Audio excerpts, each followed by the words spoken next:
Welcome to the daily bit. కథ బాధ్యతలో హక్కు.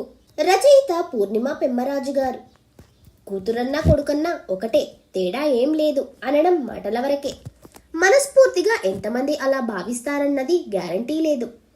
కృతి గొంతు విని కాఫీ పట్టుకెళ్తున్న వసంత గుమ్మం దగ్గరే ఆగిపోయింది. నువ్వు అయితే అలా అనుకోనక్కర్లేదు. మీ ఇంట్లో నిన్నెలా చూస్తారో మేము చూస్తూనే ఉన్నాంగా. మన చిన్నప్పటి నుంచి మీ తమ్ముడికి నీకు మధ్య ఎప్పుడూ ఏ డిఫరెన్స్ లేదుగా, కృతి ఫ్రెండ్ రేష్మ అంది. మిగిలిన వాళ్ళంతా నవ్వుతూ తలూపారు. నేను అలానే అనుకున్నా. మా ఇంట్లో మా ఇద్దరి మధ్య ఎలాంటి తేడా లేదు అనే అనుకున్నా గాని పెళ్ళయ్యాక తెలుస్తోంది. ఆడపిల్ల అంటే ఎంతైనా పరాయిదే అన్న ఫీలింగ్ మా పేరెంట్స్కి ఉందని కొంచెం బాధగా వినిపిస్తున్న కృతి మాటలకి స్థానువులాగా నిలబడిపోయింది వసంత. ఏంటమ్మా అక్కడే ఉండిపోయారు? పనిపిల్ల యాదమ్మ పిలుపుకి తేరుకుంది వసంత. కృతి ఫ్రెండ్స్ వచ్చారు, ఇవి ఇచ్చే వాళ్ళకి, నాకు పనుంది. ట్రే యాదమ్మకి ఇచ్చి వంటింట్లోకి వెళ్ళిపోయింది. షాకింగ్గా ఉంది వసంతకి. తన చెవుల్ని తానే నమ్మలేకపోతుంది. నిజంగా కృతేనా అలా అన్నది? తను సరిగ్గానే విన్నదా? ఏం తేడా కనిపించింది కృతికి? అలాంటి తేడా ఏది కృతికి అనిపించకూడదని పుట్టినప్పటి నుంచి తనని ప్రిన్సెస్ లాగే చూసుకుంటూ వచ్చాం కదా. అయినా ఎందుకలా అనిపిస్తోంది? వసంతకి గతమంతా ఒక్కసారి గుర్తుకొస్తోంది. ఇక కట్ చేస్తే వసంత గతం. అమ్మా, నేను అక్క కూడా బస్సు ఎక్కి కాన్వెంట్కి వెళ్తాం అన్నయ్యలతో పాటు. స్కూల్ యూనిఫామ్ వేసుకుని షూస్ వేసుకుంటున్న అన్నల్ని చూసి ఆశగా అడిగింది 8 ఏళ్ల వసంత. ఆడపిల్లల్ని కూడా మగపిల్లలతో సమానంగా కాన్వెంట్లకి పంపాలంటే మాటలా తల్లి? వాళ్ళిద్దరికీ ఫీజు కట్టేసరికి మాకు దేముళ్ళు కనబడుతున్నారు. అక్క చూడు, చక్కగా ఏం మాట్లాడకుండా వెళ్తోంది కదా గవర్నమెంట్ బల్లోకి. అయినా చదువుకోవడానికి ఏ బడి అయితే ఏమిటి, విసుక్కుంది అమ్మ. అయితే అన్నలిద్దరిని కూడా మాతో మా బడికే పంపు, చదువుకోవడానికి ఏదైతే ఏం అన్నావుగా, ఉక్రోషంగా అంది వసంత. వాళ్లతో మీకు పోలికేమిటే? వాళ్ళు మగపిల్లలు, చదువుకొని ఉద్యోగాలు చేయాలి. మీరేం చేస్తారు? ఉద్యోగాలు చేయాలా ఊళ్ళేలాలా? త్వరగా అన్నాలు తిని బయలుదేరండి. లలిత, కంచాలు పెట్టు, పెద్ద కూతురుని పురమాయించింది వసంత వాళ్ళమ్మ. నాకు వేడి అన్నం కావాలి, ఈ చద్దన్నం మజ్జిగ వద్దు మొరాయించింది వసంత. దీనితో పెద్ద తలనొప్పి అయిపోతుంది. అన్నిటికీ మగపిల్లలతో పోటీ. నోరు మూసుకుని తిను, లేకపోతే మానేయ్. నేను మీ అమ్మలాగా సాగదీస్తూ కూర్చోను. లలిత, అన్నలకి ఈ వేడి అన్నం పెట్టి పెరుగు వేయి. మీ ఇద్దరూ చద్దన్నం తిని బయలుదేరండి. నాన్నమ్మ అరుపుకి కిక్కురు మనకుండా కంచం దగ్గర కూర్చుంది వసంత. అప్పుడే పెళ్లి ఎందుకు ఒప్పుకున్నావక్క? ఇంకా చదువే పూర్తి కాకుండా? నిశ్చితార్థానికి రెడీ అవుతున్న లలితను చూస్తూ అడిగింది వసంత. మంచి సంబంధం చేసుకోమన్నారుగా, ఇంకెందుకు ఇప్పుడు ఈ ఆలోచనలు? నిర్లిప్తంగా అంది లలిత. చెప్పొచ్చుగా అక్క, ఎంత మంచి మార్కులు వచ్చాయి నీకు. అన్నయ్య ఇంటర్ తప్పినా మళ్ళీ నానా తంటాలు పడి ఇంజనీరింగ్లో చేర్చారు. నీకు చాలా మంచి మార్కులు వచ్చాయి.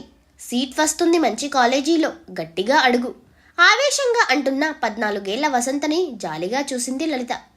పిచ్చిదాన, అడిగి లేదనిపించుకోవడం తప్ప చిన్నప్పటి నుంచి ఏదన్నా కోరుకున్నది దొరికిందా మనకి? ఆడపిల్ల అంటే బరువు, వీలైనంత ఈజీగా దించుకోవాలి అనుకుంటారు తల్లిదండ్రులు. ఆడపిల్ల పుట్టినప్పుడే పరాయిది అని ముద్ర వేసేస్తారు. చూస్తూనే ఉన్నావుగా చిన్నప్పటి నుంచి. తినే తిండి దగ్గర నుంచి మనకి అన్నయ్యలకి మధ్య తేడా. వాళ్ళ దృష్టిలో మనకి పెళ్లి చేసి పంపిస్తే ఏడాదికి ఒకసారి వచ్చిపోయే చుట్టాలం మాత్రమే మనం. అనవసరంగా గొడవ ఎందుకు? మనం పరాయి ఎలా అవుతామక్క? ఈ ఇల్లు మనది కూడా కదా. ఎలా అవుతుంది వసంత? అమ్మ వాళ్ళ దృష్టిలో మనం వేరే ఇంటి వాళ్ళం. వాళ్ళని తప్పు పట్టక్కర్లేదు, లోకరీతి ఇది. అమ్మాయి అంటేనే ఆడపిల్ల, ఆడపిల్ల గాని ఇక్కడ పిల్ల కాదు అని నాన్నమ్మ ఎన్నిసార్లు అంది? నువ్వు విన్నావుగా. వాళ్ళ ఆలోచన అది. ఎందుకు గొడవ పెట్టుకుని మనం బాధపడి వాళ్ళని బాధ పెట్టడం? నేనలా ఒప్పుకోను, ఉక్రోషంగా అంటున్న వసంతని చూసి నవ్వొచ్చింది లలితకి. సరే, ఒప్పుకోకు. రేపు నీకు పెళ్ళై పిల్లలు పుట్టాక నువ్వన్నట్టే పెంచి చూపించు. సరదాగాని లలిత అన్న ఆ మాటలు ముద్రపడిపోయాయి వసంత మనసులో. ఇక పెళ్ళైన కొన్నేళ్లకి వసంత జీవితంలో నీకేదన్నా గిఫ్ట్ ఇవ్వాలని ఉంది. ఏమివ్వాలో తెలియట్లేదు. అందుకే నిన్నే అడిగేస్తున్నా, నీకేమివ్వమంటావ్? 9వ నెల గర్భంతో భారంగా కనిపిస్తున్న వసంతని ప్రేమగా చూస్తూ అడిగాడు రమేష్. నాకేం కావాలండి? అడగకుండానే అన్నీ అమర్చే భర్త, అర్థం చేసుకునే అత్తగారిల్లు రెండూ దేవుడే ఇచ్చాడు. అయినా సడన్ గా గిఫ్ట్ ఇవ్వాలనే కోరిక ఏమిటి? నవ్వుతూ అడిగింది భర్తని వసంత. నాకు నువ్వు ఎంత అమూల్యమైన గిఫ్ట్ ఇవ్వబోతున్నావు? నేనేం ఇచ్చినా దాని ముందు తక్కువే. అయినా సరే ఏదన్నా ఇవ్వాలి అనిపిస్తోంది. ప్లీజ్ ఏం కావాలో చెప్పవా? గడ్డం పట్టుకుని బతిమాలుకున్నాడు రమేష్. అయితే నాకు మాట కావాలి, ఇస్తారా? చెప్పు ఏం కావాలో. పుట్టేది ఎవరో తెలియదు గాని అమ్మాయి పుడితే తనని ఏ రకంగానూ తక్కువగా చూడనని మాటివ్వండి. తనకి అన్నిటిలో అన్ని రకాలుగా సమాన హక్కు ఉండాలి. ఎప్పుడూ తన మీద వివక్ష చూపించకూడదు, అలా అని మాట ఇవ్వండి. చెయ్యి చాపింది వసంత. ఏయ్ ఏంటిది వసు, అసలు ఎందుకు అలా చేస్తాం? నువ్వు ప్రత్యేకించి అడిగి మాట తీసుకోవాలా? మనకి అమ్మాయి పుడితే అంతకన్నా కావలసింది ఏముంది? మేము ముగ్గురము మగపిల్లలమే. అన్నయ్యలిద్దరికీ మళ్ళీ మగపిల్లలే. చిరాకెత్తిపోయి ఉన్నాం. మనకి అమ్మాయి పుడితే తానే ప్రిన్సెస్ ఆఫ్ ది హౌస్. తనకే ఫస్ట్ హక్కులన్నీ. ఇందులో మాట తీసుకునేంత ఏముంది? నవ్వొచ్చింది రమేష్కి. మీకు తెలీదు మా ఇంట్లో ఎలా ఉండేదో. నేను అక్క ఎలాంటి సిచ్యుయేషన్స్ ఫేస్ చేశాము. పుట్టింటి విషయాలు బయట పెట్టుకోవడం ఇష్టం లేక నేనెప్పుడూ చెప్పలేదు. మా ఇంట్లో మా హోదా ఎప్పుడు సెకండ్ క్లాస్ సిటిజన్స్.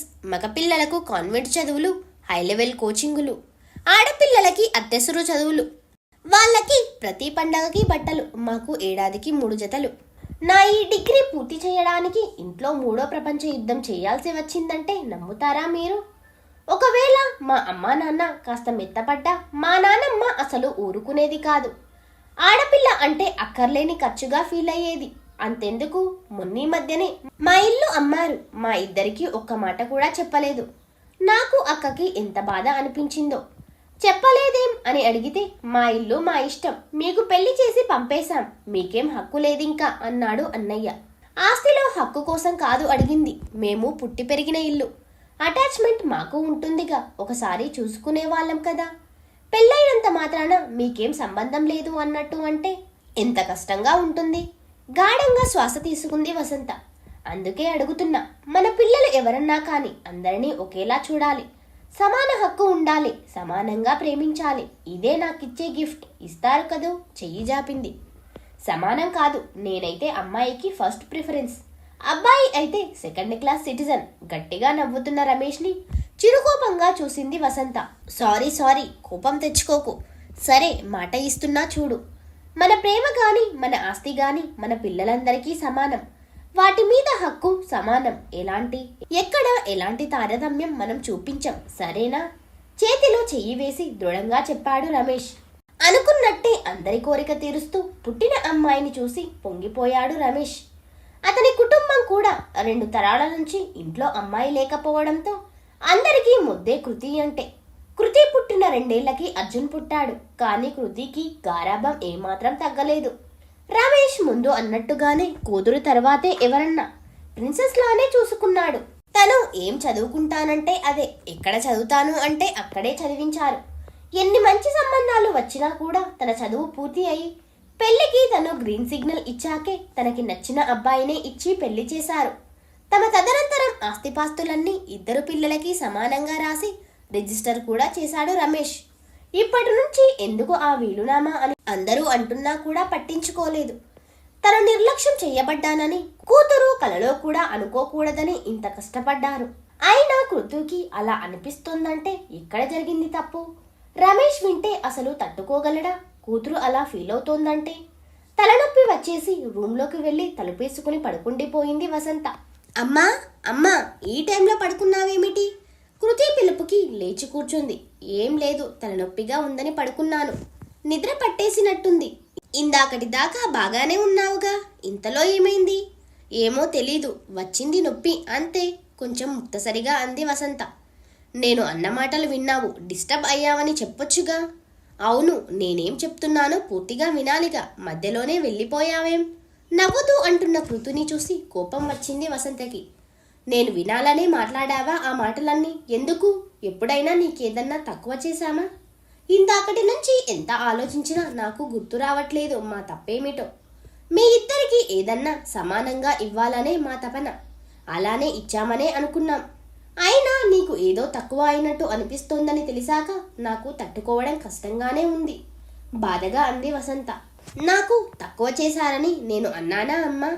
నిజానికి ఇద్దరిలోకి నాకే ఎక్కువ చేశారు మీరు. ఏ డిమాండ్ అయినా చిన్నప్పటి నుంచి ముందు నాదే తీర్చారుగా. ఎలా అంటాను అలా? మరి నువ్వన్నదేమిటి? పెళ్ళయ్యాక తెలుస్తోంది ఇద్దరం సమానం కాదని. నిన్ను పరాయి పిల్లగా అనుకుంటున్నామని అనేక ఎందుకలా అనిపించింది? నీ పెళ్లి అయినా ఈ 10 ఏళ్లలో ఇప్పటికీ ఏ పండగ అయినా ఫంక్షన్ అయినా ముందు నీకు చెప్పాకే తమ్ముడికి ఫోన్ చేసి చెప్తాను. ఈ ఇల్లు మా మిగిలిన ఆస్తులు అన్నీ మీ ఇద్దరికీ సమానంగా రాసేశాం. ఎక్కడ నీ హక్కుకి భంగం కలుగుతుందో అని నీకన్నా కూడా ఎక్కువగా నేను మీ నాన్న ఆలోచిస్తాం. చెప్పుకుపోతున్న వసంత చెయ్యి పట్టుకు ఆపింది. అవునమ్మా, నాకు అన్నిటిలో సమాన హక్కు ఇచ్చారు. మరి బాధ్యతలో హక్కు ఎందుకు ఇవ్వట్లేదు? సూటిగా అడిగింది కృతి. బాధ్యతలో హక్కేమిటి? నాకు అర్థం కావట్లేదు. అన్ని రకాలుగా కొడుకు కూతురు సమానం అని మీరనుకున్నప్పుడు మీకేదన్నా అవసరం వస్తే నన్నెందుకు పక్కకు పెడుతున్నారు? ఇది ఎప్పటి నుంచో అడగాలనుకుంటున్నా కానీ మీరు బాధపడతారని అడగలేకపోయా. కానీ నాకు ఇది కరెక్ట్గా అనిపించట్లేదమ్మా. అందుకే నువ్వక్కడ ఉన్నావని చూశాకే ఇలా అయినా నా మనసులో ఉన్నది తెలియపరుద్దామని అలా మాట్లాడా. కానీ నువ్వు పూర్తిగా వినకుండానే వెళ్ళిపోయావు. ఏమంటున్నావు కృతి? ఏమిటి నీ బాధ? నాకు చెప్పడానికి అడ్డేమిటి చెప్పు. 2 ఏళ్ల క్రితం నాన్నకి హార్ట్ ఆపరేషన్ అయ్యింది. నేను చెప్పాను మనీ సర్దుతానని. మీరేమన్నారు? మా దగ్గర ఉంది, అక్కర్లేదని అన్నారు. కానీ తమ్ముడిని అడిగి తీసుకున్నారు. అవునా? లాస్ట్ ఇయర్ నువ్వు పడిపోయావు. 4 నెలలు రెస్ట్ అంటే నేను ఎంత బతిమాలాను. నా దగ్గర వచ్చి ఉండమని. కాదు అని తమ్ముడు దగ్గరికి వెళ్లారు. చంటి పిల్లతో ఉంది నీ కోడలు. ఆ అమ్మాయికి ప్రాబ్లం అవ్వదా? నా పిల్లలంటే పెద్దవాళ్ళయ్యారు. నా దగ్గరికి రావడానికి మీకేమిటి ప్రాబ్లం? ఇలాంటివి చాలాసార్లే జరిగాయి. నాకు అవసరమైనప్పుడు నా హక్కుగా మిమ్మల్ని ఎన్నిసార్లు పిలిచాను. మీకు అవసరం ఉన్నప్పుడు నేను చూసుకుంటా అంటే ఎందుకు ఒప్పుకోరు? నా ఇల్లు మీకు పరాయిగా ఎందుకు అనిపిస్తోంది?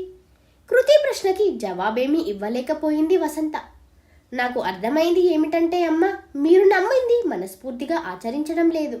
ఇద్దరూ సమానం అంటే అన్నీ సమానంగా ఇవ్వాలి. మీ సుఖంలోనే కాదు కష్టంలోనూ నాకు భాగం కావాలి. హక్కులతో పాటు బాధ్యతలు కూడా అప్పజెప్పాలి. లేదంటే నాకు ఇప్పుడు మీరు నన్ను పరాయిగా చూస్తున్నారు అనిపిస్తున్నది నిజమే అవుతుంది. అమ్మాయిలకి అన్నిటిలో సమాన హక్కు కావాలమ్మా.